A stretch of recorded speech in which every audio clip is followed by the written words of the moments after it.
The reactor building was irreparably damaged early on the morning of September 6, 2007, before it became operational, causing the collapse of the central reactor hall and surrounding light walls and roof structures. Damascus, including Syrian President Assad, has specifically and forcefully denied that a nuclear facility was destroyed, or that it has any undeclared nuclear facilities. Syria has gone to extraordinary lengths to conceal the existence and nature of the Al-Kibar reactor, both during its construction and after it was destroyed. These photographs show how a light roof and thin curtain walls were added after the main reactor hall was completed. They alter the building's outline, which otherwise resembles the profile of North Korea's plutonium production reactor at Yongbyon, seen in the photograph on the left.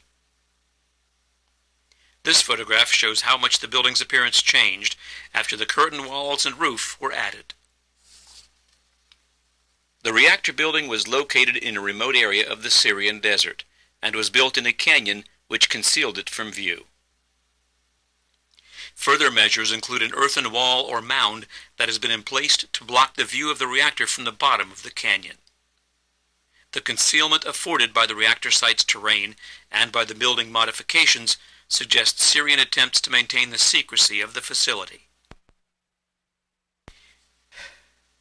Immediately after the building was destroyed, the Syrians began taking additional measures to limit potential observation of the reactor and their activities, including covering the exposed reactor vessel with tarpaulins, erecting structures to prevent satellite observation of their activities, and opening holes in the building, probably to remove heavy reactor-related equipment. Syria destroyed the remainder of the reactor building with a massive controlled demolition on October 10, 2007, as part of an ongoing effort to remove all evidence of the reactor's existence. Demolition of the building, however, revealed key nuclear-related interior structures that remained because they were made of heavily reinforced concrete. These corresponded in configuration and location to key gas-cooled reactor features of our photography-based computer model, including the concrete reactor vessel, the shielded heat exchanger rooms, and the probable spent fuel storage pool area.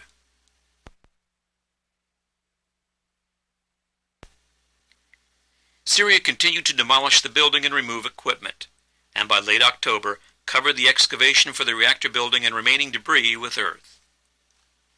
Syria subsequently erected a light metal framework building over the site of the destroyed reactor, and began preparing a pipeline to connect the site's water pumping system to a water treatment plant a few kilometers away, most likely an attempt to further cover up the nuclear nature of the Al-Kibar site.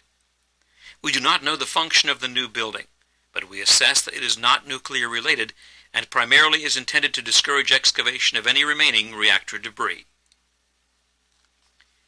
In conclusion, our information shows that Syria was building a gas-cooled, graphite-moderated reactor that was nearing operational capability in August 2007.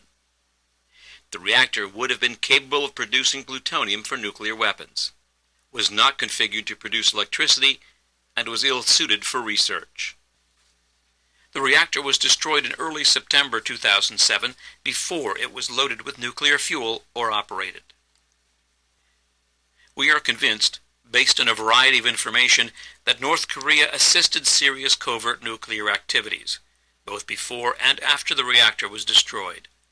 Only North Korea has built this type of reactor in the past 35 years.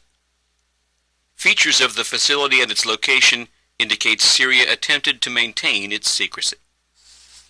Syria moved quickly to cover up its covert nuclear activities by demolishing and burying the reactor building and by removing incriminating equipment. These actions probably were intended to forestall identification of reactor debris by international inspectors and are inconsistent with peaceful nuclear intentions.